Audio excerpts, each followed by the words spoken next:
Bienvenidos una vez más a una nueva edición del programa de Visión Geopolítica para abordar en este caso concreto un tema de máxima actualidad como es el autodenominado Estado Islámico, también llamado Daesh o ISIS.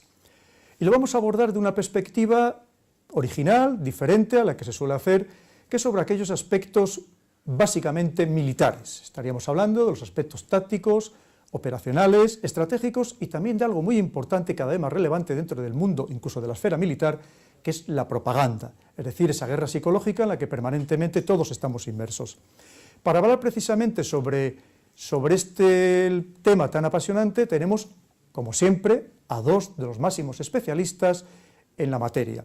Por un lado, contamos con la presencia inestimable del general de división, don Ricardo Martínez Isidoro, que fue ni más ni menos que el segundo jefe de la división multinacional Centro-Sur en los años 2003-2004, cuando se produjo la intervención internacional en Irak para expulsar del poder a Saddam Hussein. Mi general, muchísimas gracias. Gracias a vosotros. Por otro lado, tenemos al profesor Javier Jordán, profesor de la Universidad de Granada y actualmente investigador en el Instituto Español de Estudios Estratégicos, considerado como uno de los mayores expertos nacionales e internacionales en temas de conflictividad y en temas de terrorismo, sobre los que ha escrito e impartido multitud de conferencias, como digo, no solamente en España, sino también fuera de nuestras fronteras. Como vemos, una vez más, hemos intentado aportarles a ustedes las opiniones, los datos, los análisis de los mayores expertos, en este caso, como les decía, en este caso concreto, sobre el Estado Islámico. Y a ello vamos. Vamos a comenzar con el general. Mi general, ¿usted por qué cree que a pesar de toda esta campaña, de más de un año de campaña aérea por esos 60 países que conforman la coalición internacional contra este autodenominado Estado Islámico, en el que, según lo que nos informaba ayer el propio presidente Obama, se han producido más de 7.200 salidas aéreas contra esta organización, ¿por qué a pesar de todo no se le ha podido acabar con ella o por lo menos limitar de un modo notable sus actuaciones? Acudiríamos a una definición de mando conjunto como primera respuesta. Mando conjunto es la integración de fuerzas terrestres, navales y aéreas, en el caso que nos ocupa las navales prácticamente, aunque las hay también brillan por su ausencia, pero lo que sí que falla es la integración de las fuerzas terrestres con las fuerzas aéreas. Esto no es ningún invento, esto es algo que está admitido por todas las doctrinas de los grandes colegios militares de toda Europa y de Estados Unidos. Se tiene unas tropas de tierra, por decirlo así, entre comillas, que no tienen nada que ver con la fuerza aérea que circunda y que ataca y que protege y que reconoce, porque no solamente es la función, como todo el mundo sabe, de ataque al suelo, sino de otras funciones que también realiza la fuerza aérea.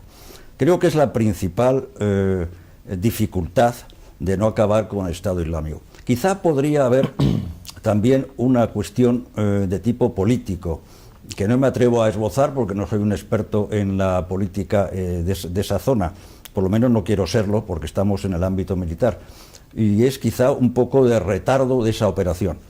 El hecho de que haya habido líderes americanos que hayan dicho que esto va a tardar una generación y que al menos 5 años, a mí eso ya me da un poquito que pensar. Cuando la enorme cantidad de medios aéreos que están puestos en juego, y no decimos nada ahora que ha intervenido Rusia con sus bombardeos, pues la verdad es que me da la impresión de que se ha cifrado la campaña a muy largo plazo.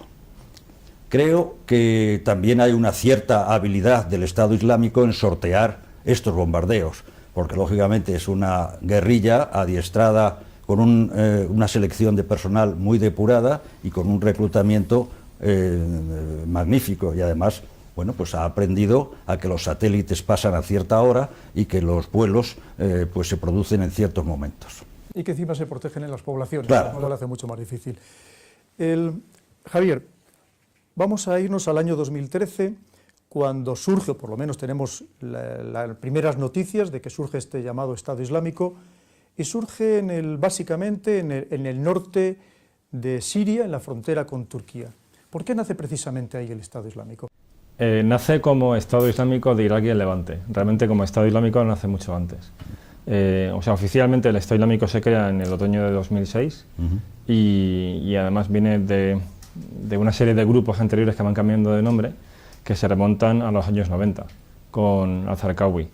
Él funda la organización en Afganistán, es esa época dorada del yihadismo en Afganistán, donde los talibán pues dan acogida a diversos grupos, entre ellos Osama Bin Laden, y uno de ellos pues es el grupo de Zarqawi, que en ese momento es un grupo minoritario.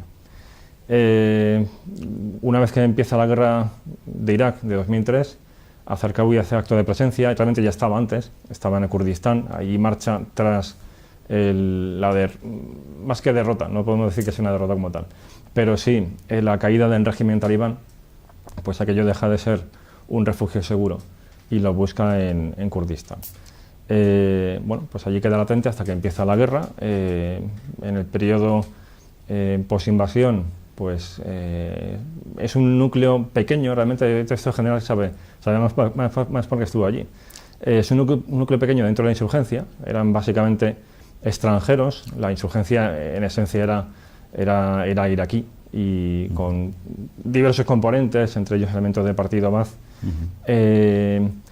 Y bueno, poco a poco pues va ganando adeptos, también iraquíes, y va evolucionando. O sea, si algo destacaría de esta organización, o sea, examinando la trayectoria histórica, es su capacidad de reinventarse, o sea, de sobreponerse muchas veces a ciertos desastres. El propio fundador es abatido por una operación norteamericana en 2006. En el año 2010 sufre la decapitación de sus dos principales líderes y de muchísimos otros cuadros de la organización, y sin embargo vuelven a reponerse y a reinventarse. Pero lo que estamos hablando efectivamente es una organización, en principio, por todo lo que usted me está contando, puramente iraquí. No, el origen como tal no es iraquí. A día de hoy básicamente sí que es iraquí con bastantes elementos sirios y un componente de voluntarios extranjeros muy notable, que es algo que en Europa preocupa mucho. Cuando aparecen en Siria, entonces si básicamente o principalmente era iraquí, la lógica parecería indicar que hubiera actuado de este a oeste, es decir, desde la frontera entre Siria e Irak, avanzando hacia las fuerzas que estaban presentes del régimen de al-Assad, principalmente hacia el oeste, hacia la costa.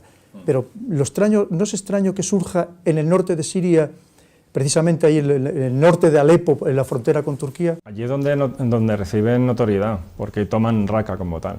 Pero realmente el núcleo de la organización ha estado siempre en Irak, o sea, como Estado Islámico. O sea, ellos aprovechan el caos de la guerra de Siria para hacer, inicialmente para infiltrarse con voluntarios, más que voluntarios, combatientes sirios que estaban en Irak. Este es el núcleo de lo que ahora mismo conocemos como Jabhat al-Nusra. Este grupo toma autonomía, al final se puede decir que se independiza, porque prefiere estar bajo el paraguas de Al-Qaeda que bajo el del Estado Islámico. Pero cuando el Estado Islámico entra en fuerza en Siria, lo hace desde Irak. Lo que pasa es que luego, una vez que toma de nuevo fuerza en Siria, contraataca en Irak frente a las zonas que había perdido en la época del año 2007-2008, con la época del despertar del Anbar, de las tribus suníes y demás. Ahí se hace muy fuerte, porque hasta ese momento fundamentalmente estaba en las zonas desérticas de Irak. Estaba más bien, bueno, en zonas desérticas y en Mosul, aprovechando la brecha entre los suníes y los kurdos, los árabes suníes y los kurdos. Entonces, mi general, inicialmente estaríamos hablando, parece ser, de una fuerza entre 1.000 y 5.000 hombres que hablan. Entonces, ¿cómo pueden tomar Mosul a principios del año 2014 con esa facilidad, cuando había una fuerte guarnición de las fuerzas oficiales del régimen de Bagdad? El profesor Jordán se ha referido al origen de la insurgencia. Yo creo que tiene una capacidad militar superior a la que creemos que tienen. Por supuesto, los expertos saben perfectamente la que tiene, pero quizá el pueblo, la sociedad en general, crea que son unos desarrapados cuando realmente no es así.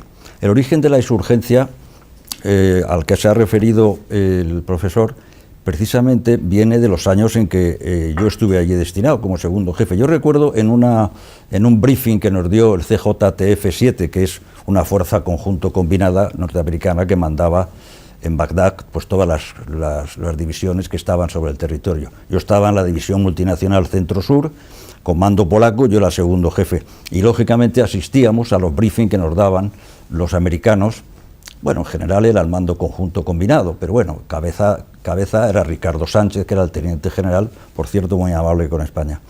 Y recuerdo que en aquel momento nos revelaron un plan que después ya he visto que está desclasificado y lo puedo decir perfectamente.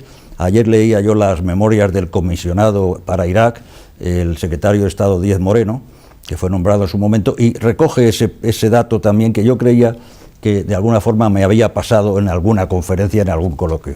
Este plan 549 lo idean el Estado Mayor de Saddam Hussein para precisamente crear una fuerza clandestina en el caso que se derrote a las fuerzas de Saddam Hussein.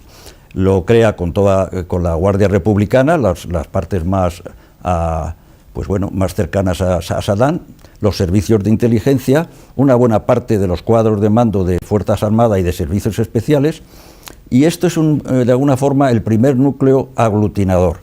Después, como ha dicho el profesor Jordán, se van acercando otros grupos que lógicamente quieren aprovechar esa situación, porque el reino del caos es el reino de la guerrilla y el reino de la insurgencia. Y se va creando alrededor de ellos, con contactos no muchas veces queridos, pero sí forzados, pues toda esta ola de foreign fighter que llegan allí, que por otra parte los iraquíes recelan mucho de ellos, me refiero a los que están clandestinos, porque ellos van a luchar por una yihad y los iraquíes lo que quieren es recuperar su soberanía y que funcionen los servicios básicos, realmente. Al-Qaeda con al-Zarqawi también es un grupo que se aproxima con muchísimas dificultades, dado que el partido Ba'ath y Al-Qaeda era un poco como el agua y el aceite, pero sin embargo también se va aglutinando. Y al final se crea una especie de simbiosis, en el cual sale ganando al-Zarqawi, como se ha dicho aquí muy bien, pero queda un vestigio, que es la gran capacidad organizativa y militar. No olvidemos que el ejército iraquí fue en su día uno de los mejores ejércitos de Oriente Medio, no solamente el más numeroso, sus cuadros de mando se formaban en Occidente. En España han venido muchísimos al Ejército del Aire a formarse también, y entonces esa capacidad organizativa y militar y, si quiere, de pensamiento estratégico que tenía las Fuerzas Armadas y de alguna forma el Partido Ba'ath como organizador, pues es trasladada en una serie de dosis. Yo creo que no solamente en las cárceles, que tuvieron mucho contacto con el Partido Ba'ath, porque estaban todos en Abu Ghraib y en todas estas cárceles tan lastimosamente famosas, pues yo creo que recuperaron bastante de virtudes del arte militar que parecía que no se podían atribuir a una insurgencia. Entonces, Mosul, yendo a la respuesta, y perdonad este desvío, pero en Mosul hay una défaite, como dicen los franceses, del ámbito del ejército iraquí. El ejército iraquí, que era muy numeroso en Mosul, dado su capacidad como ciudad, generadora de rentas petrolíferas, bancarias, etc., pues en Mosul esa guarnición es derrotada, pero psicológicamente. Y de ahí viene un tanto el poder de la propaganda, de la imposición del sistema que tiene el Estado Islámico, de la imposición del terror, del culto a la muerte que tienen esta gente, y que lógicamente se traslada a unos soldados que son soldados de fortuna y además con unas corrupciones interiores bastante notables. Y eso cae como un arco de naipes, absolutamente. Creo que es la respuesta que se puede. Ha sido muy interesante su intervención porque nos ha permitido también establecer un marco sobre el cual podemos trabajar. Javier, usted sabe que ha analizado muchos conflictos, que este tipo de organizaciones es imposible que se desarrollen y que cuajen de la manera que lo ha hecho el Estado Islámico si no cuentan básicamente con dos condiciones. La primera es apoyo externo y la segunda es con un apoyo importante de una población que le dé cobertura. Lo de la población es obvio, lo acaba de comentar el general, es esa población suní, iraquí, que estaba marginada por parte de los chiitas, pero ¿quién le ha podido proporcionar ese apoyo externo a este Estado Islámico para que haya alcanzado la fuerza que tiene actualmente? Sí, de eso se ha especulado mucho, pero lo cierto es que no hay evidencias al respecto. O sea, ahí se ha acusado a Qatar, a Arabia Saudí. Las teorías más conspiratorias, alimentadas ahora mismo por Irán y Rusia, apuntan a Estados Unidos, y bueno, que lo cual ya es disparatado. Pero realmente no hay evidencias.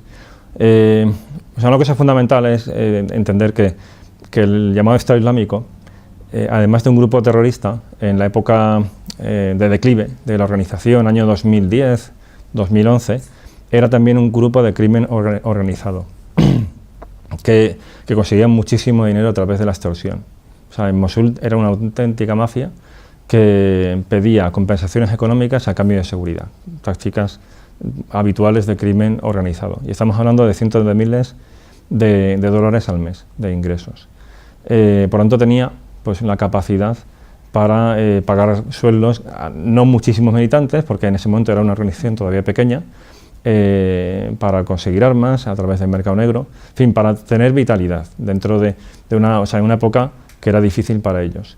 Pero conforme van teniendo éxito y conquista territorial y control del territorio, pues empiezan a explotar los recursos de ese territorio.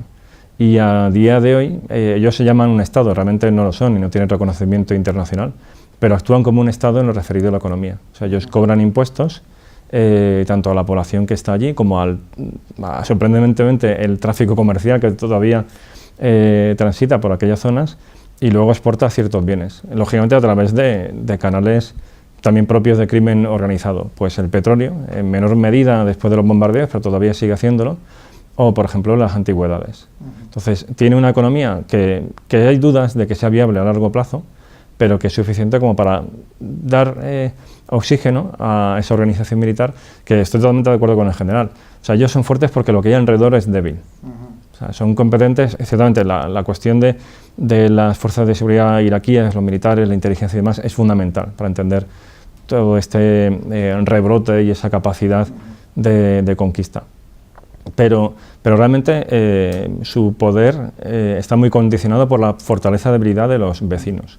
Y quizá yendo un poco al principio, cuando hablamos de cómo es posible que sigan estando ahí presentes, es que si examinamos, o sea, desde una perspectiva más política, sus tres posibles rivales, vemos, uno, que los rivales naturales, que serían Irak y Siria, es decir, aquellos a los que está disputando el control territorial, son débiles. Siria está muy ocupada, bueno, Siria es actualmente un Estado fallido, y lo que queda en régimen está muy ocupado en vencer tanto al Estado Islámico, pero sobre todo a los rebeldes que la amenazan al norte y al sur.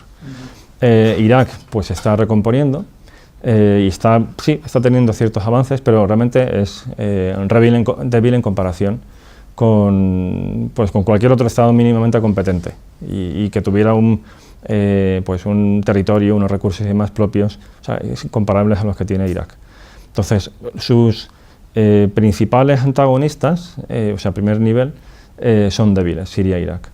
Según una segunda categoría de rivales serían los países árabes vecinos, o no árabes, Irán, por ejemplo, que también se sienten amenazados por el Estado Islámico y que además el Estado Islámico es bastante agresivo respecto a ellos en su propaganda y también en ciertas acciones, como por ejemplo Arabia Saudí, donde ha habido ataques del Estado Islámico en la frontera, de la zona que ellos controlan de Irak,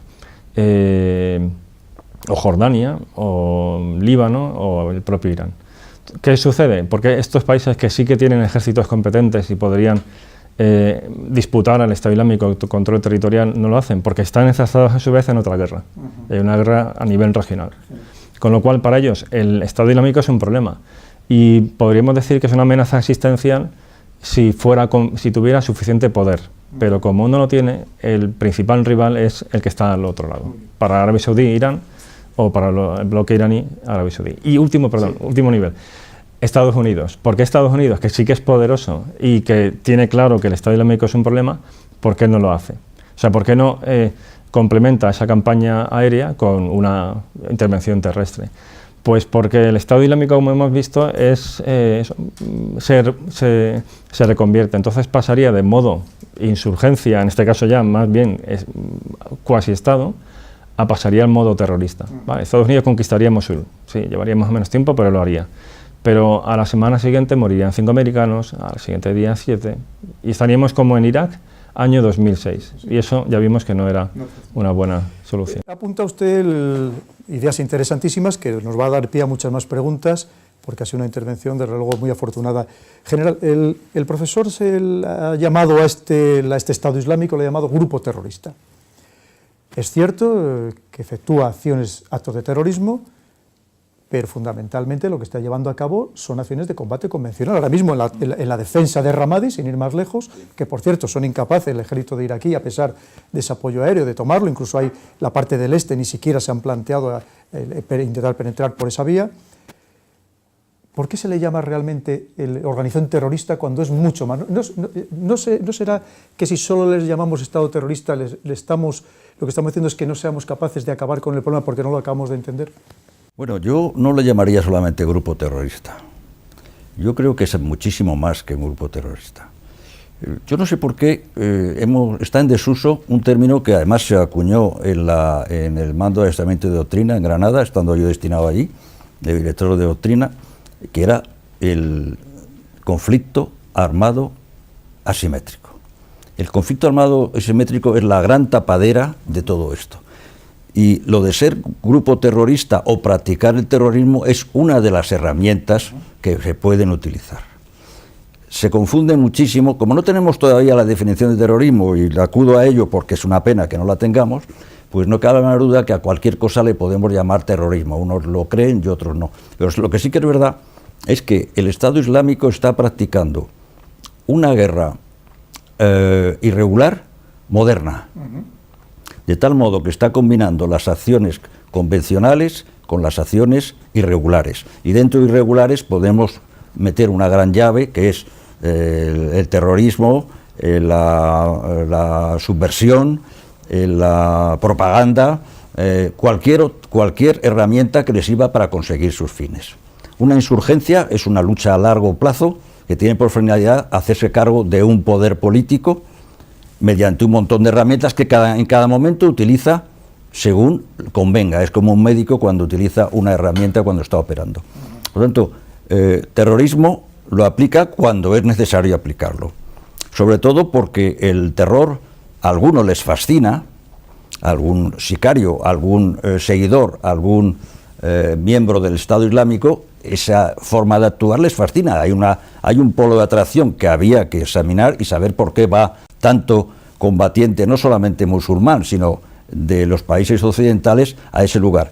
Porque tienen una ideología que infunde miedo, pero también infunde rectitud, en el sentido de que el mundo este de Siria y de Irak es un mundo conquistado por ellos, es un mundo más claro en términos de conductas. Ya sabe uno dónde está el bien y dónde está el mal. Y eso, de alguna forma, es el miedo al castigo o la llegada de recompensas que también se producen. Pero finalizando el tema de por qué es un grupo terrorista, porque al final cualquier grupo que utilice el terrorismo para sus fines, aunque tenga un caparazón de Estado, que podríamos hablar también largo y tendido qué significa el Estado Islámico, pues no cabe la menor duda que se le puede simplificar con letra pequeña llamándole grupo terrorista, pero es muchísimo más que eso. Sí. En el ámbito académico utilizamos, dentro de esa clasificación de terrorismo, está el empleo auxiliar de terrorismo y el empleo preferente. En este caso, como comenta el general, el Estado Islámico hace un empleo auxiliar, es decir, no es su principal herramienta. Es una más en el repertorio de tácticas que emplea. Sí, lo que pasa es que por eso le podíamos llamar grupo propagandístico, porque lo que emplea principalmente emplea más la propaganda que el terrorismo. Depende del matiz que enfaticemos, pero es un actor terrorista. Personalmente creo que sigue siendo un gran error llamar... A mí me gusta llamar a los grupos por la finalidad que persiguen desde el punto de vista profesional y no por los medios que utilizan, porque creo que si no, nunca seremos capaces de entenderles y por lo tanto de acabar con ellos. Lo que pasa es que la finalidad es política y eso hay muchos actores políticos. Realmente también es un actor político. Sí, pero además es distinta en Irak y en Siria. Pero usted ha comentado antes, volviendo al campo, dentro de lo militar, de logístico, me gustaría que usted me interpretara tanto esa logística hacia el exterior, es decir, lo que ellos exportan, y esa logística, es decir, su modo de abastecerse. Vamos a ver, estamos hablando de uno de los escenarios más llanos de la Tierra, la cuenca de los ríos del Tigris y el Éufrates, donde casualmente, y todavía no sé muy bien por qué, es donde la zona que dominan ellos, que tampoco creo que fuera tan difícil expulsarles de ahí. ¿Cómo es posible que todavía, ayer leía una noticia que decía que ya no 1.000 millones, que algunas noticias dicen que probablemente esté consiguiendo 2.000 millones de dólares anuales por la venta de petróleo, ya no digo de antigüedades, que probablemente será secundario, y al mismo tiempo, ¿cómo es posible que no se les cercene la vía de llegada de esos recursos que necesitan para dar servicios sociales a sus poblaciones, que sabemos que lo tienen, incluso les tiene hasta servicios de autobuses, de recogida de basura, de todo. Porque estamos hablando, el petróleo no se lleva en los bolsillos, el petróleo hay que sacarlo en cisternas, y necesitarán miles de cisternas dirigidas a todo el entorno para poder vender esas cantidades tan ingentes de petróleo en algo que en la venta no es unilateral, necesitas también un comprador. ¿Cómo lo interpreta usted esto? Bueno, ahí es fundamental cambiar nuestra mentalidad occidental para entender cómo funciona aquello. O sea, por un lado, la cuestión de las cifras. Yo la verdad es que soy bastante cauto en cuanto a las cifras que se dan, porque es que no hay forma de contrastarlas. Y entonces, porque son esos y no es el doble o una tercera parte. Igual que el número de voluntarios extranjeros, son estimaciones. O sea que sí, que quizás tienen fundamento, pero que yo las cogería con cautela. En cuanto a cómo exportan, cómo importan. Aquí donde la cuestión, el cambiar las gafas es clave. Ellos, es verdad que parte de su red de exportación depende o se canaliza a través de las redes, o sea, el mercado negro, que se desarrolló en la época del bloqueo a Saddam Hussein, del bloqueo que incluye también bloqueo de petróleo, y que Saddam Hussein utilizaba para exportar a Turquía. O sea, Turquía es la salida.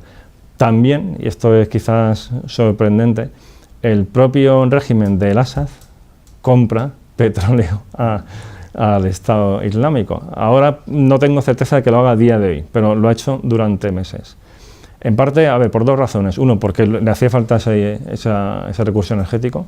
Dos, esto es más maquiavélico, porque era una forma de alimentar un enemigo que da mucho miedo a Occidente y que es preferible el Assad a ese enemigo.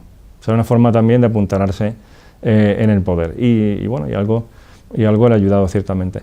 Y luego también esta diferencia cultural, ahí sigue habiendo intercambio de bienes y servicios entre territorios que están ocupados por diversos actores, pero sin embargo sigue habiendo camiones que van y vienen, hay checkpoints, pero realmente hay una economía. O sea, no es como una guerra convencional donde un Estado que controla absolutamente su territorio corta la frontera, esa Segunda Guerra Mundial, y ahí no pasa nadie.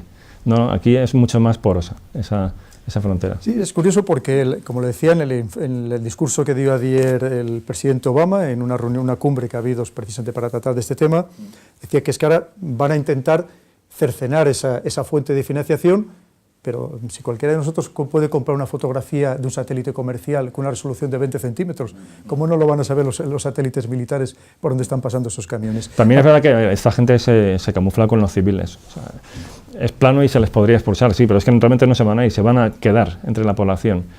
Sus vías de comunicación no son camiones con el logo del Estado Islámico, es gente normal. Entonces, tremendamente difícil. Un camión cisterna debe ser, o una fila de camiones cisterna debe ser bastante sospechoso en cualquier caso. Sí, pero es que lo contrario sería el acabar con la economía absolutamente de la región, lo cual sería catastrófico.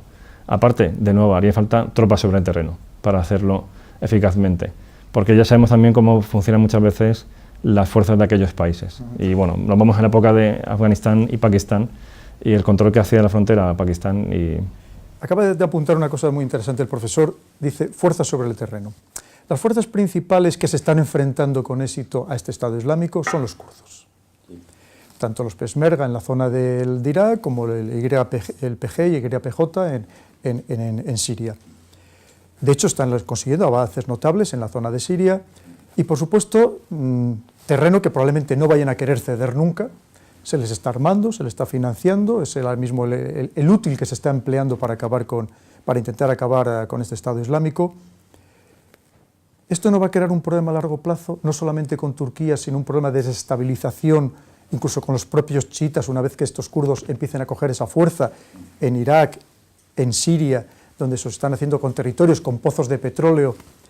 No estamos enraizando el problema durante años, como efectivamente apuntaba el profesor, como pasó en Afganistán y sigue pasando. Sí, eso lo sabe muy bien Turquía y lo teme, de tal forma que está actuando. Yo creo que una de las claves de su actuación reciente, bombardeando sobre todo esas zonas, es precisamente el temor que ahí se cree una autonomía extrema, independencia de una zona del Kurdistán, que lógicamente ella teme por su Kurdistán, por los otros Kurdistanes que hay, ¿no? Y además por sus contactos con el PKK, que como sabemos pues es el enemigo político número 1 de Turquía. Lo que pasa es que en esta lucha absolutamente distinta que está teniendo la coalición contra una, yo diría que es una guerra híbrida que practica muy bien, probablemente se ha leído los informes del ejército israelí cuando en el 2006 luchó contra Hezbollah. Y lo habrá bebido perfectamente las lecciones aprendidas, porque lo están haciendo absolutamente de maravilla. Entonces, lo que cabe la menor duda que es un calidoscopio de fuerzas tan enormes allí, que el encontrar una que sea eficaz, que tenga una disciplina, una moral de combate, y después que sea adicta y sea adicta a tus fines, pues lógicamente es una suerte en este tremendo follón que hay sobre todo en Siria, porque los peshmergas siempre han demostrado desde hace muchos años su calidad como tropas. Funcionaron muy bien contra Saddam Hussein cuando al principio de la ofensiva del 2003 con la división 101 del general Petrus de aquel momento, actuó muy bien con ellos, etcétera. Han sido armados también por Occidente, etcétera. Pero estos, después de Kobani y después de su gran éxito contra el Estado Islámico, pues se han hecho merecedores de una aureola de hacer frente y de conquistar terreno al Estado Islámico, que normalmente, pues en este momento se les perdona a todos, pero el peligro, como ha apuntado usted, pues está a largo plazo. Sí. Hablábamos al principio de la otra faceta cada vez más importante, incluso en el campo de batalla, que es la propaganda. Parece ser que estos son auténticos maestros, lo estamos viendo, unos vídeos absolutamente bien montados, al gusto occidental, muy espectaculares, hollywoodienses, por así decirlo. Pero la pregunta es, ellos son grandes maestros en la propaganda, pero esa propaganda no somos nosotros mismos, con los medios occidentales de comunicación, los que se lo estamos haciendo el auténtico eco mediático. Le hacemos bastante eco, eso es verdad. No obstante, la inmensa mayoría de la propaganda que producen se distribuye en canales civiles en el fondo, o sea, son redes sociales. Pero el público al que llega en Occidente es un público radicalizado. O sea, a nosotros nos llegan ciertas imágenes, el asesinato de Piloto Jordano o pues algún asesinato en masa en Palmira, en fin, lo más señalado, un poco la punta del iceberg. Pero el caudal mayoritario de esta propaganda se dirige a un público muy específico a través de unos canales muy descentralizados. Que son, o sea, el canal como tal, el punto de emisión es bastante centralizado, ellos controlan bastante bien la información que emiten. Pero es muy difícil de interceptar por eso, porque van cambiando continuamente de cuenta de Twitter, de canal de YouTube, de enlace de descargas y demás, y por lo tanto pues poner puertas al campo, como muchas veces se dice, y es estrictamente cierto.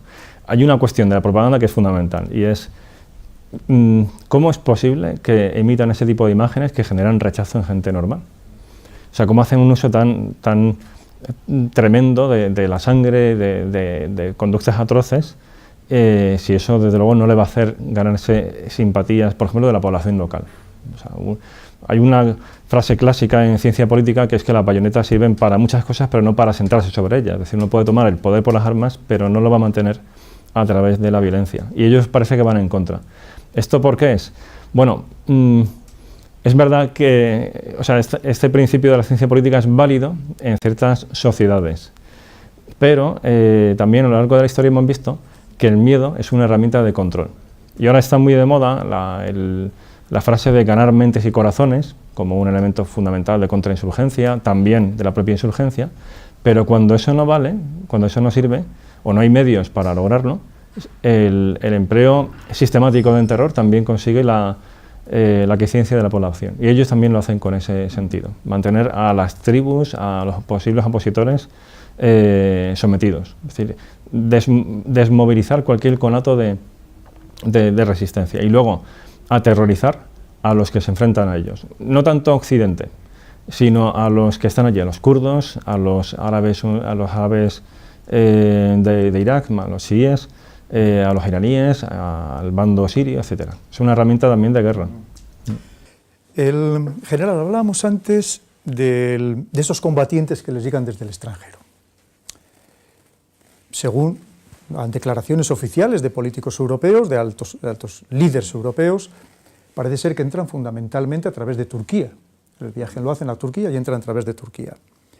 Teniendo en cuenta que esos 822 kilómetros de frontera entre Siria y Turquía, gran parte está cubierta, ocupada por los kurdos, nos queda solamente un pequeño espacio, que podemos poner unos 250-300 kilómetros, por donde al parecer están penetrando sus combatientes extranjeros que nutren las filas del Estado Islámico.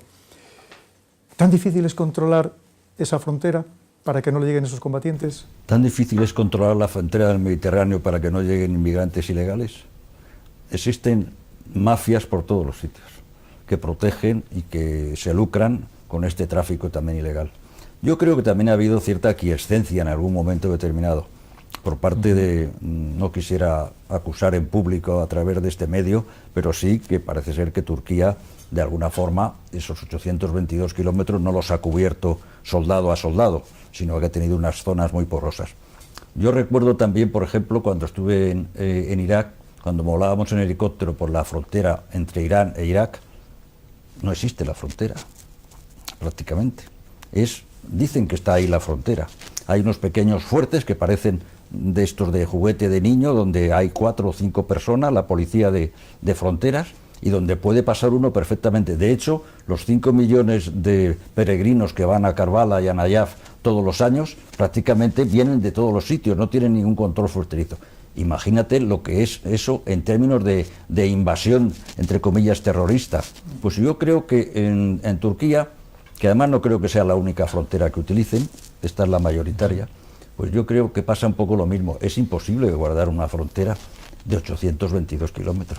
En cambio, parece que han sido muy eficaces el ejército turco en cubrir la frontera, precisamente donde están los kurdos, para impedir que les llegaran refuerzos a esos kurdos. Porque le interesa. Javier, estábamos hablando de la financiación y curiosamente llama la atención que el Centro de Coordinación de Lucha contra la Financiación del Estado Islámico, uno de los países intervinientes es Arabia Saudí, cuando muchos países, incluso Rusia oficialmente, le considera el principal patrocinador de estos movimientos extremistas sunís, a través de ese wahabismo rigorista que impregna la sociedad saudí. ¿No cree que es un poco hipocresía que Arabia Saudí esté en ese centro de la lucha contra la financiación? Es una forma quizás de socializarles. Bueno, lo que pasa es que no financian en bloque, o sea, ciertamente financia a grupos que son sospechosos, pero ya digo, no hay evidencia de que haya financiado directamente al Estado Islámico, que es un actor netamente hostil respecto a Arabia Saudí. O sea, lo considera como un falso Estado Islámico a Arabia Saudí. Sí que parece más probable, o ya digo, tampoco probado, porque esto en el fondo han sido también los servicios de inteligencia saudíes, que ha apoyado a grupos grupos que podríamos llamar yihadistas en Siria, y que parte de ese dinero, sobre todo ese dinero traducido en armas, ha ido a parar al Estado Islámico. Bien porque lo ha comprado, porque los ha comprado, o sea, se las han vendido a aquellos que las recibieron, bien porque se ha pasado con armas y bagaje, pues ese grupo como tal. Entonces se podría decir que sí que ha habido un apoyo indirecto, pero también ha habido un apoyo indirecto por parte de otras potencias que han apoyado a esos grupos. Por ejemplo, Qatar, por ejemplo, Turquía, que tiene unos vínculos también con algunos grupos radicales, al menos, a ver, no tiene una relación directa con Jabhat al-Nusra, pero desde luego tiene canales con ellos. ¿Y qué pasa con las armas de Estados Unidos que ha entregado, o municiones que están lanzando a día de hoy?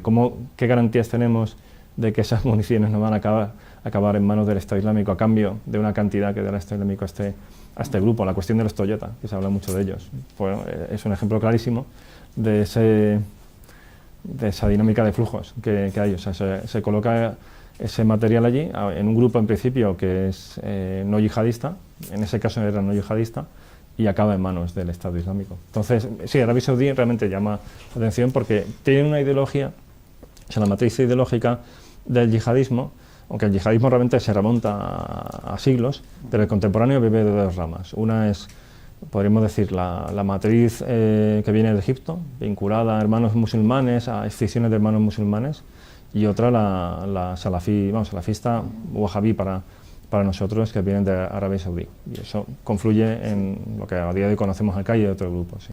Ha abierto usted una brecha que no podemos entrar porque eso ya sería otro tema. Ya no tenemos mucho tiempo. Muchas horas. pero el tema de los cientos de vehículos Toyota nuevos que nadie sabe muy bien cómo han aparecido en ese escenario. Ya para ir terminando, ¿cómo ven ustedes el futuro? Porque hay que pensar que ahí no está solo el Estado Islámico, están las milicias chiitas que están ahora mismo de verdad controlando el poder en Irak. Están Hezbollah, donde la última noticia que tenemos es que ha formado una brigada acorazada con 72 carros de combate antiguos, soviéticos, proporcionados por al-Assad, cogiendo una fuerza convencional, más allá de lo que hasta ahora solamente había sido una lucha asimétrica. Estamos hablando de los numerosos grupos rebeldes que existen en Siria, no solamente uno. Estamos hablando de Al-Qaeda, de Jabhat al-Nusra, que usted ha mencionado antes. Estamos hablando de Rusia ahora interviniendo también allí, de modo muy directo, muy dinámico y muy eficaz, parece ser. Estamos hablando de tantos grupos, de tantos intereses, por no hablar de intereses de Turquía, de Egipto, de Arabia Saudí, de Irán. ¿Cómo ven ustedes el futuro de este Estado Islámico o qué puede suceder? Sacar la bola de cristal es tremendamente comprometido. Podemos arriesgar algunos criterios. Hombre, dos coaliciones del tamaño de Estados Unidos más 60 países, más otra coalición formada por Rusia, Irán, la propia Siria y todas las milicias chiitas que combaten, es demasiado para el Estado Islámico. En algún momento alguien tiene que apresar el acelerador y decir, ya está bien. Yo creo que el Estado Islámico tiene los días, si no los días, sí los años contados. Es decir, esto de una generación para acabar con ellos, yo creo que en cuanto se pongan de acuerdo las dos coaliciones fundamentales, yo creo que tienen los instrumentos para acabar con ellos. Cuidado, el centro de gravedad del Estado Islámico, a mi juicio, es su ideología. ¿De qué nos sirve acabar con el Estado Islámico y volver cada uno a su tribu y dejar el Kalashnikov y coger la azada si después resulta que siguen manteniendo esta ideología? Por lo tanto, el terminar con las operaciones puede ser relativamente fácil. El terminar con su centro de gravedad, que es la ideología, costará muchísimos años. Y estabilizar la zona, muchísimos más. ¿Y usted, Javier? Bueno, estoy con el general. Hacer una perspectiva de lo que va a suceder en el medio plazo, con tantas variables en juego, claro. Es como predecir el tiempo. Es decir, dentro de 35 días exactamente, lloverá o no. Bueno, es que eso es imposible saberlo. Y yo soy pesimista, tal como están las cosas, y me gusta ser optimista cuando hago los análisis, pero en este caso es que hay bastantes motivos de preocupación. Yo creo que esa guerra regional va a tener recorrido, porque son dos partes tremendamente enconadas, y no solamente desde el punto de vista ideológico, también de distribución de poder, que es fundamental. Es decir, si fueran todos suníes, tendríamos posiblemente esa guerra. Quizás la motivación de algunos no sería igual y las atrocidades que cometen no serían las mismas, pero bueno, es un escenario donde tenemos una enorme desconfianza, una actitud revisionista por muchas de las potencias regionales de la zona, es decir, no se contentan con la distribución actual de poder, con el statu quo, quieren más. En cierto modo es como la Europa del siglo, bueno, de gran parte de los siglos pasados, que había una competencia continua entre diversas potencias. ¿Eso cuándo va a terminar? Pues si vemos la historia de Europa, hicieron falta 2 guerras mundiales atroces para que al final entrara algo de sensatez en las élites políticas y con respaldo de los pueblos. Entonces yo creo que esa guerra tiene recorrido. Claro, el problema está en que, estoy con el general, si estos dos bandos se ponen de acuerdo, acaban con el Estado Islámico en cuestión de meses o semanas incluso. Pero como esa rivalidad persiste, el Estado Islámico ha sido muy hábil a la hora de aprovechar la ventana de oportunidad, se ha colado ahí. Sí. Y luego, también muy importante en efecto la ideología. La cuestión es que ahí soy más pesimista aún, porque el salafismo yihadista, o sea, el pensar que es necesario el empleo de la fuerza para aplicar la visión correcta del Islam, se remonta hace siglos. Salvando las distancias, los almohades y los almorávides eran yihadistas. Y en otros muchos lugares del mundo musulmán han aparecido grupos que han cogido la bandera de yihad y han masacrado a otros musulmanes que no compartían esa visión y a quien estuviera cerca. Los propios saudíes se remontan a un grupo, al wahabismo, que en el siglo XVIII y siglo XIX masacraba chiíes, destruía tumbas, aplicaba estrictamente la Sharia de forma violenta. Tenía mucho parecido con lo que a día de hoy es el Estado Islámico, siglo XVIII. Ya digo, es como almohades y almorávides. Los almorávides fueron salafistas yihadistas, pero luego llegaron los almohades y dijeron, estos no son los correctos, y emplearon la violencia. Claro, este análisis nos lleva a decir, bueno, igual dentro de 200 años, todavía en algún otro lugar del mundo, o allí mismo, aparecen grupos de este tipo. Entonces es muy difícil hacer previsiones. Bueno, como ven ustedes, lamentablemente vamos a seguir hablando durante mucho tiempo del Estado Islámico y nos quedan muchísimos flecos que tocar y por supuesto los iremos una vez más abordando con los mejores especialistas como hemos hecho en esta ocasión, en este episodio. Como les digo siempre, infórmense con los mejores, con los expertos, los que han estado sobre el terreno, los que conocen muy bien a fondo todos los temas. No se dejen inundar por noticias que muchas veces no les significan nada, simplemente nada más que proporcionarles un batiburrillo mental. Síganos e intentaremos, como siempre, irles proporcionando las claves de todo lo que va aconteciendo en el mundo. Mi general, Javier, muchísimas gracias. Muchas gracias a ti. Muchas gracias.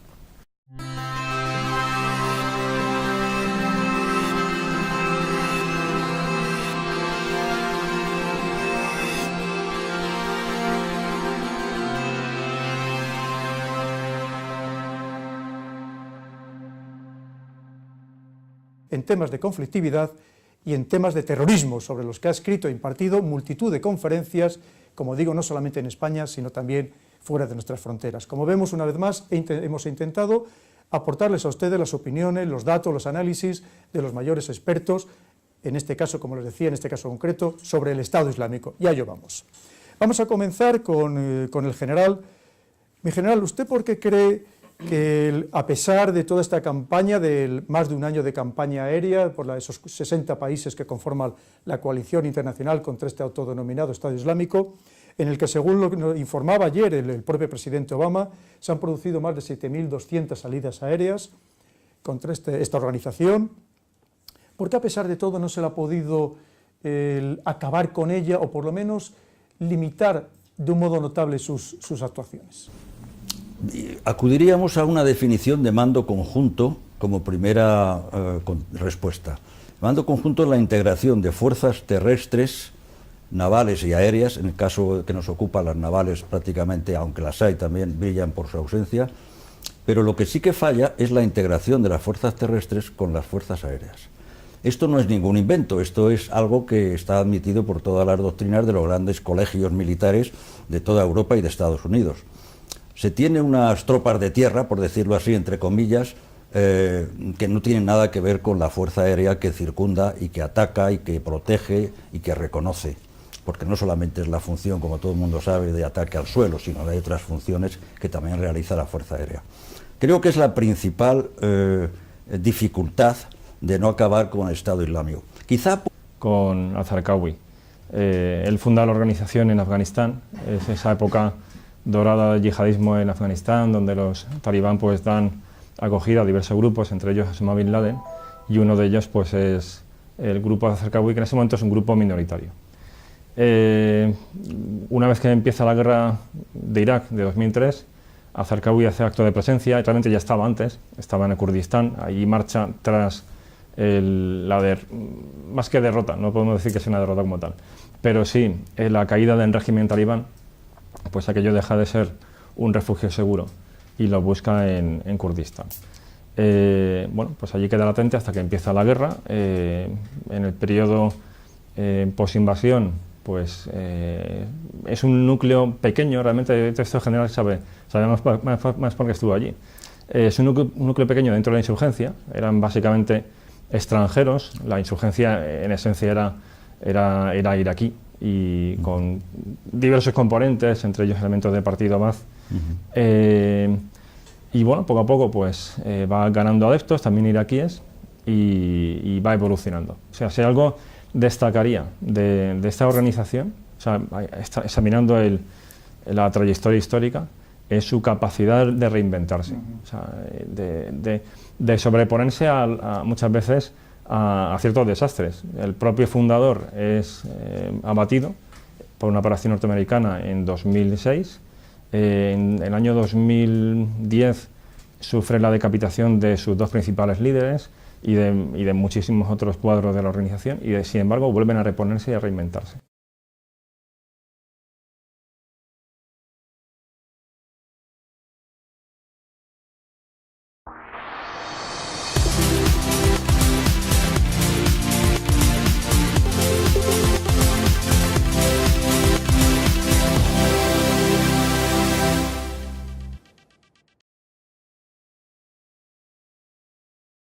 Bienvenidos una vez más a una nueva edición del programa de Visión Geopolítica para abordar en este caso concreto un tema de máxima actualidad como es el autodenominado Estado Islámico, también llamado Daesh o ISIS. Y lo vamos a abordar de una perspectiva original, diferente a la que se suele hacer, que es sobre aquellos aspectos básicamente militares. Estaríamos hablando de los aspectos tácticos, operacionales, estratégicos y también de algo muy importante, cada vez más relevante dentro del mundo, incluso de la esfera militar, que es la propaganda, es decir, esa guerra psicológica en la que permanentemente todos estamos inmersos. Para hablar precisamente sobre este tema tan apasionante, tenemos, como siempre, a dos de los máximos especialistas en la materia. Por un lado, contamos con la presencia inestimable del general de división, don Ricardo Martínez Isidoro, que fue ni más ni menos que el segundo jefe de la división multinacional Centro-Sur en los años 2003-2004, cuando se produjo la intervención internacional en Irak para expulsar del poder a Saddam Hussein.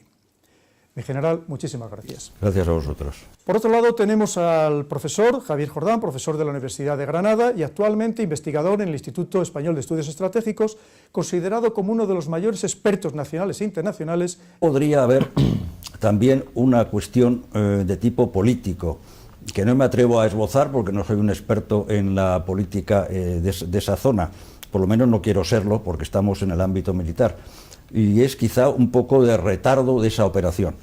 El hecho de que haya habido líderes americanos que hayan dicho que esto va a tardar una generación y que al menos 5 años, a mí eso ya me da un poquito que pensar, cuando la enorme cantidad de medios aéreos que están puestos en juego, y no decimos nada ahora que ha intervenido Rusia con sus bombardeos, pues la verdad es que me da la impresión de que se ha cifrado la campaña a muy largo plazo.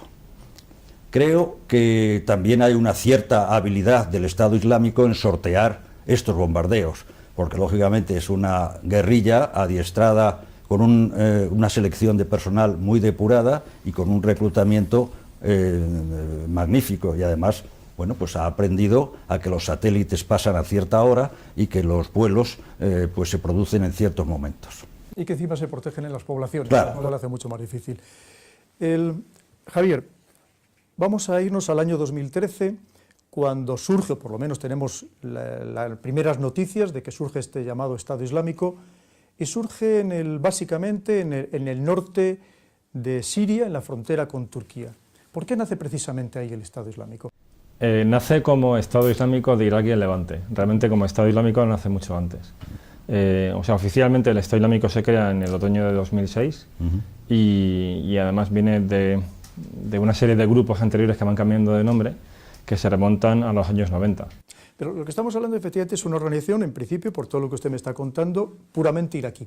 No, el origen como tal no es iraquí. A día de hoy básicamente sí que es iraquí con bastantes elementos sirios y un componente de voluntarios extranjeros muy notable, que es algo que en Europa preocupa mucho. Cuando aparecen en Siria, entonces si básicamente o principalmente era iraquí, la lógica parecería indicar que hubiera actuado de este a oeste, es decir, desde la frontera entre Siria e Irak, avanzando hacia las fuerzas que estaban presentes del régimen de al-Assad, principalmente hacia el oeste, hacia la costa.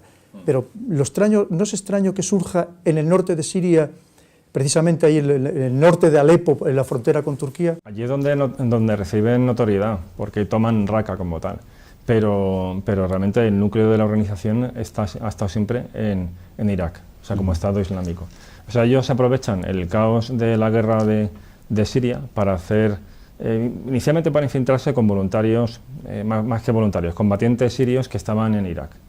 Este es el núcleo de lo que ahora mismo conocemos como Jabhat al-Nusra. Este grupo toma autonomía, al final se puede decir que se independiza, porque prefiere estar bajo el paraguas de Al-Qaeda que bajo el del Estado Islámico. Pero cuando el Estado Islámico entra en fuerza en Siria, lo hace desde Irak. Lo que pasa es que luego, una vez que toma de nuevo fuerza en Siria, contraataca en Irak frente a las zonas que había perdido en la época del año 2007, 2008, con la época del despertar del Anbar, de las tribus suníes y demás. Ahí se hace muy fuerte, porque hasta ese momento fundamentalmente estaba en la zona